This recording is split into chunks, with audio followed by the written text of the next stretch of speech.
Hello friends, welcome back to my channel.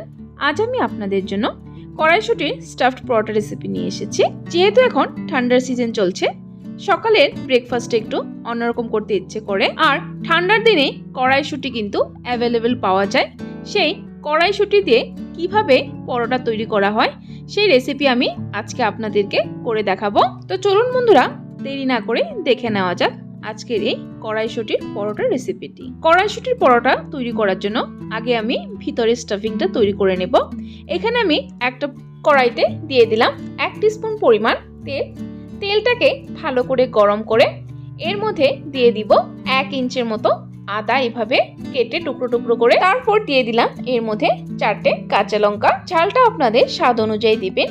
তারপর দিয়ে দিলাম এর মধ্যে 2 কাপ পরিমাণ কড়াইশুঁটি। এখানে আমি ফ্রেশ কড়াইশুঁটি ইউজ করেছি, আপনারা চাইলে ফ্রোজেন কড়াইশুঁটিটাও কিন্তু ইউজ করতে পারেন। যেহেতু এখন ঠান্ডার সিজন, এই ফ্রেশ কড়াইশুঁটি কিন্তু অ্যাভেলেবেল পাওয়া যায়, এর জন্যই ফ্রেশটা ইউজ করেছি। সামান্য পরিমাণ নুন দিয়ে ঢাকা দিয়ে কড়াইশুঁটিটাকে একটু সেদ্ধ করে নেব। 2 মিনিট পর আমি ঢাকনাটা তুলে দিচ্ছি। দেখুন কড়াইশুঁটিগুলো কিন্তু প্রায় সেদ্ধ হয়ে গেছে। এখন আমি এর মধ্যে দিয়ে দিব 1/2 টিস্পুন পরিমাণ হিং। হিংয়ের গন্ধটা কিন্তু খুবই ভালো লাগে পরোটার স্টাফিং এ। হিং দেওয়ার পর একটু সময় রান্না করে তারপর গ্যাসের ফ্লেমটা বন্ধ করে দেব। তারপর কড়াইশুঁটিগুলো ঠান্ডা হওয়ার পর একটা মিক্সিং জারে ঢেলে কড়াইশুঁটিটাকে পেস্ট করে নেব। তবে ঠান্ডা হওয়ার পরে কিন্তু এই প্রসেসটা করতে হবে। আমি যাচ্ছি নেক্সট প্রসেসে। পরোটার জন্য ডোটা তৈরি করব। এখানে আমি 1 কাপ পরিমাণ আটা নিয়ে নিয়েছি। ঘরে যে রেগুলার আটাটা আমরা খাই সেই আটা দিয়ে পরোটা তৈরি করব। সামান্য পরিমাণ নুন দিয়ে আর 1 টেবিলস্পুন পরিমাণ সাদা তেল দিয়ে আটাটাকে ভালো করে ময়ান দিতে হবে।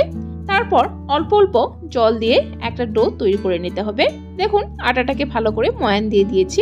এখন এর মধ্যে একটু একটু জল দিয়ে একটা সফট ডো তৈরি করে নিতে হবে। জলের পরিমাণটা কিন্তু একবারে বেশি দেবেন না, একটু একটু দিবেন আর এইভাবে মাখতে থাকবেন।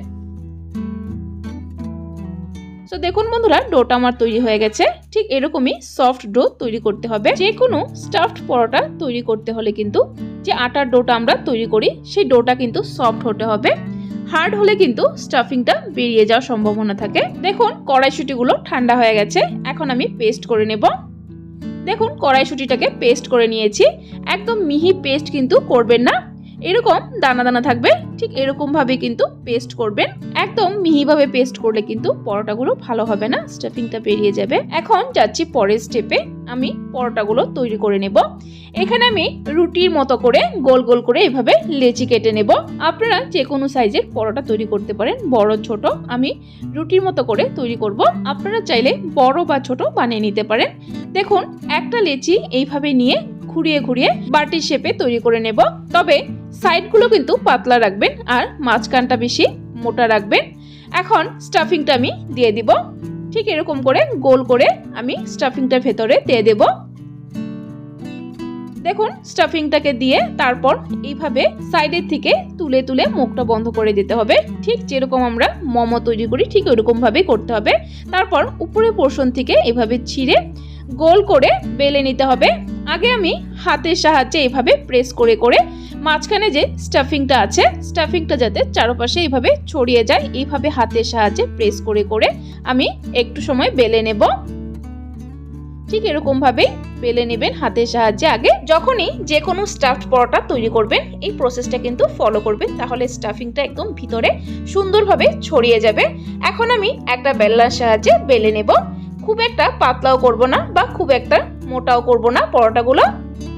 দেখুন পরোটাটাকে বেলে নিয়েছি, দেখিয়ে দিচ্ছি কতটুকু পাতলা করেছি। দেখুন এখন পরোটাগুলোকে ছেঁকে নেব। গ্যাসের ফ্লেমে একটা তাওয়া বসিয়ে ভালো করে গরম করে নিয়েছি। এর মধ্যে একটা পরোটা দিয়ে এইভাবে আগে শুকনো করে ছেঁকে নিতে হবে।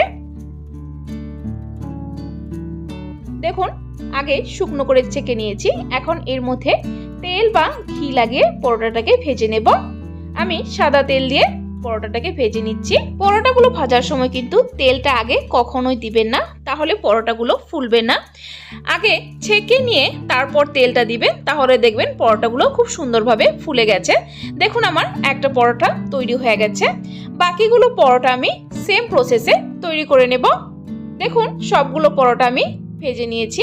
দেখুন একদম পারফেক্টলি কিন্তু পরোটাগুলো তৈরি হয়েছে। ভিতরের স্টাফিংটা আমি দেখিয়ে দিচ্ছি।